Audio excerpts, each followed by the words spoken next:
हमारी आज की कहानी स्टीव नाम के लड़के से शुरू होती है। स्टीव अभी अभी नींद से जागा था और उसकी प्रेमिका बाहर जाने के लिए तैयार हो रही थी। स्टीव की प्रेमिका एक एयर होस्टेस थी। स्टीव उससे पूछता है कि तुम वापस कब तक आओगी? लड़की बताती है कि मैं अब कभी वापस नहीं आऊंगी। इसी बीच स्टीव का फोन भी बजने लगा। ये फोन स्टीव के बॉस का था और वो उससे कहता है, तेरी नौकरी खतरे में है बच्चे। तुमने सूट के जो भी डिजाइन भेजे थे वो किसी को भी पसंद नहीं आए। जल्दी जल्दी कोई डिजाइन भेजो, नहीं तो तुम्हारी नौकरी गई। बॉस की बात सुनकर स्टीव जैसे ही फोन काटता है तो लड़की कहती है, तुम्हारा डंडा बेहद छोटा है स्टीव, तुम्हारा डंडा मेरी गुफा को शांत नहीं कर पाता। स्टीव लगातार उसकी बातें सुन रहा था और उसे जी भर के जलील कर लड़की वहाँ से चली जाती है। उसके जाते ही स्टीव कोई शोर सुनता है, जिसके साथ ही वो जल्दी जल्दी खिड़की से बाहर देखने लगता है। स्टीव के पड़ोस में झगड़ा हो रहा था और वो उसी का शोर सुनकर बाहर देख रहा था। स्टीव के पड़ोस में एक भारतीय परिवार रहता था। परिवार का मुखिया संजू मजदूरों से लड़ रहा था और वही सबसे ज्यादा शोर मचा रहा था। जल्दी ही संजू की बीवी आकर उसे झगड़ने से रोकने लगी। संजू की बीवी ने एक सूट पहन रखा था और सूट का डिजाइन स्टीव भी देख लेता है। उसे सूट का डिजाइन इतना पसंद आता है कि वो जल्दी जल्दी उसे बनाने लग जाता है। स्टीव के बॉस को भी उसका डिजाइन अच्छा लगा, जिस कारण वो उसे आगे भेज देता है।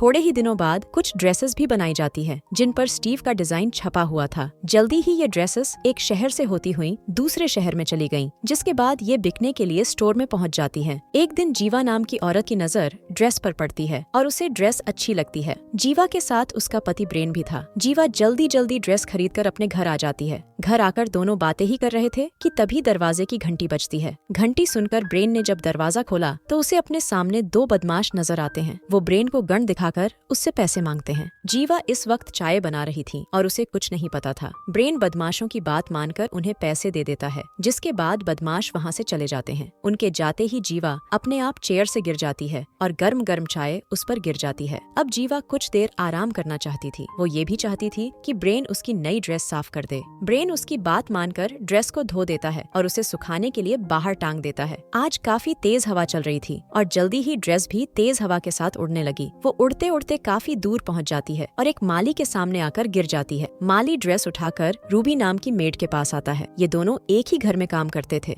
रूबी घर की साफ सफाई करती थी और माली घर का बगीचा देखता था। वो रूबी से पूछता है, क्या ये ड्रेस तुम्हारी है? रूबी के ना कहने पर वो आस पड़ोस के घरों की तरफ जाता है। उसे लगा कि शायद ये ड्रेस किसी पड़ोसी की होगी जो हवा से उड़कर उसके पास आ गिरी, लेकिन सभी का कहना था कि ये ड्रेस हमारी नहीं है। जिसके बाद माली ड्रेस रूबी को दे देता है। थोड़ी देर बाद रूबी एक ट्रेन में बैठी थी। वो काम खत्म कर अपने घर जा रही थी। इसी दौरान टीटी आकर उसकी टिकट देखता है। इस टीटी का नाम हैरी था और रूबी की नई ड्रेस उसका ध्यान खींच लेती है। वो जल्दी जल्दी अपने अफसर से छुट्टी मांगता है ताकि वो अगले स्टेशन पर उतर सके। कुछ देर बाद रूबी अपने घर पहुंच गई। उसका पति विलियम एक चित्रकार था और वो अपना काम कर रहा था। रूबी उसे अपनी नई ड्रेस दिखाती है, लेकिन विलियम उसकी तरफ ध्यान नहीं देता। अब रूबी खाना बनाने लगी थी, जबकि विलियम अभी भी काम कर रहा था। काम करते करते उसका ध्यान रूबी की नई ड्रेस पर जाता है। उसे ड्रेस का डिजाइन इतना पसंद आता है कि वो उसका इस्तेमाल अपनी पेंटिंग में भी करता है। रात को खाना खाकर रूबी विलियम का इंतजार कर रही थी। वो उससे प्यार करना चाहती थी, लेकिन विलियम उसकी तरफ ध्यान नहीं देता और टहलने के लिए बाहर चला जाता है। वैसे घर में टीटी हैरी भी छुपा हुआ था। विलियम के जाते ही वो रूबी के पास आता है।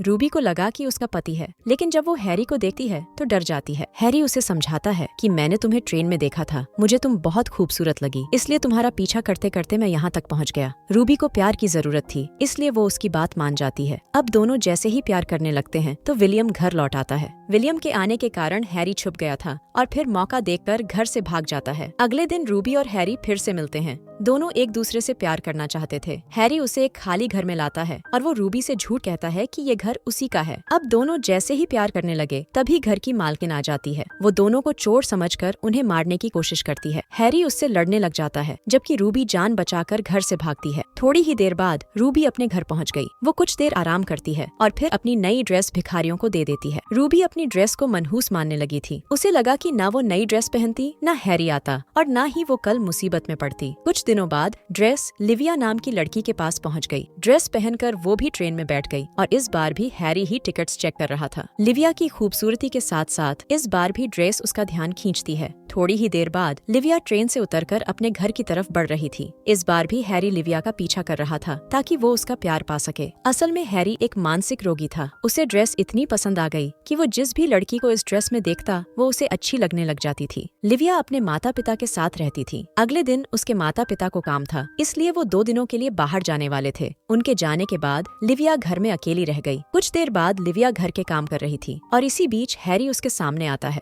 वो उससे कहता है कि मैं दूर से आया हूँ और मुझे बहुत प्यास लगी है। उसकी बात सुनकर लिविया पानी लेने अंदर चली गई। हैरी भी मौका देखकर अंदर आता है। उसे अपने पास देखकर लिविया घबरा गई, लेकिन हैरी पानी पीकर वहाँ से चला जाता है। रात को लिविया टीवी देख रही थी। टीवी देखने के बाद वो जब सोने की तैयारी करने लगी, तभी हैरी उसे पीछे से पकड़कर कहता है, मैं सिर्फ तुमसे प्यार करना चाहता हूँ। मैं जानता हूँ कि तुम घर में अकेली हो। अगर तुमने मेरी बात नहीं मानी तो मैं तुम्हें मार दूंगा। अपनी जान बचाने के लिए लिविया उसकी बात मान गई। अब हैरी उसे ड्रेस उतारने को कहता है और लिविया ऐसा ही करती है। अब हैरी पूरी रात उसके साथ बिताता है और सुबह होते ही घर से भाग जाता है। आज लिविया को भी ये ड्रेस मनहूस लगने लगी थी। उसने एक ही दिन उसे पहना था और उसी दिन उसकी इज्जत चली गई। वो ड्रेस को मनहूस समझकर उसे फेंक देती है और ड्रेस नई औरत के पास चली जाती है। इस औरत का नाम मरियम था और उसके पति का नाम विंसेंट था। ये दोनों बेघर थे और काफी गरीब भी। दोनों एक कच्चे घर में रहते थे जो एक बड़े से गड्ढे में बना हुआ था। मरियम ने आज नई ड्रेस पहन ली थी। आज काफी देर से बारिश भी हो रही थी, जिस कारण ठंड भी काफी बढ़ गई थी। मरियम की तबीयत पहले से ही खराब रहती थी और बारिश की ठंड ने उसकी तबीयत और भी बिगाड़ दी। इन दोनों के पास ना तो दवा दारू थी और ना ही कुछ खाने पीने को, जिस कारण विंसेंट खाने पीने का इंतजाम करने बाहर चला जाता है और मरियम घर में अकेली रह जाती है। थोड़ी देर बाद बारिश रुक गई थी और विंसेंट भी वापस आ गया था। उसे ना तो कोई दवा मिली और ना ही कुछ खाने पीने को। वो मरियम को हौसला देता है कि तुम जल्दी ही ठीक हो जाओगी। मरियम को ठंड लग गई थी और उसकी तबीयत बिगड़ती ही जा रही थी। उसे गर्माहट देने के लिए विंसेंट आग जलाने की कोशिश करता है, लेकिन गीली लकड़ियों से आग तो नहीं जलती, पर धुआं जरूर हो जाता है। रात को ठंड से बचने के लिए आग की जरूरत थी, इसलिए विंसेंट सूखी लकड़ियां ढूंढने लग जाता है। मगर लकड़ियां लेकर जब तक वो वापस आया तब तक मरियम मर चुकी थी। मरियम की लाश देखकर विंसेंट बहुत दुखी हो गया। वो उसकी ड्रेस से एक टुकड़ा फाड़कर अपने गले में डाल लेता है और मरियम की लाश छोड़कर चला जाता है। मरियम के प्रति अपना प्यार दिखाने के लिए उसने कपड़ा अपने गले में पहना था। थोड़ी ही देर बाद सरकारी अस्पताल की गाड़ी आती है और मरियम की लाश लेकर चली जाती है। अब विंसेंट फिर से भीख मांगने लगा था, लेकिन कोई भी उसे भीख नहीं देता। वो दुखी होकर अपने गले से कपड़ा भी निकालकर फेंक देता है और वो कपड़ा मशीन में फंसकर तबाह हो जाता है। उधर अस्पताल वाले भी मरियम की लाश जलाने वाले थे। वो जैसे ही लाश जलाते हैं तो उसके साथ मनहूस ड्रेस भी जलकर खत्म हो जाती है। मरियम ने जिस दिन ड्रेस पहनी उसी दिन उसकी मौत हो गई। कुछ दिनों बाद एक आर्ट गैलरी में एक आदमी खड़ा था। उसके सामने कई बच्चे भी बैठे थे और आदमी उन्हें एक पेंटिंग दिखा रहा था। ये वही पेंटिंग थी जिसे रूबी के पति विलियम ने बनाया था। पेंटिंग में उसी ड्रेस का डिजाइन था जिस ड्रेस को लोग मनहूस मानने लगे थे। आदमी बच्चों को पेंटिंग के बारे में बता ही रहा था कि इसी बीच हैरी भी वहाँ पहुँच जाता है। उसकी नजर जैसे ही पेंटिंग पर पड़ती है तो उसका दिमाग घूम जाता है। वो जल्दी जल्दी पेंटिंग के पास आकर ड्रेस का डिजाइन काट देता है। इसके बाद वो भागने की कोशिश करता है, लेकिन भाग नहीं पाता। उसे अब उस ड्रेस से नफरत हो गई थी जिसका वो कभी दीवाना हुआ करता था। इसी के साथ इस कहानी का यही अंत हो जाता है। हमारी वीडियो देखने के लिए बहुत बहुत धन्यवाद। अगर आप ऐसी ही वीडियोस के दीवाने हैं तो प्लीज मेरे चैनल को जरूर सब्सक्राइब करें। मिलते हैं अगली वीडियो में, तब तक के लिए नमस्कार।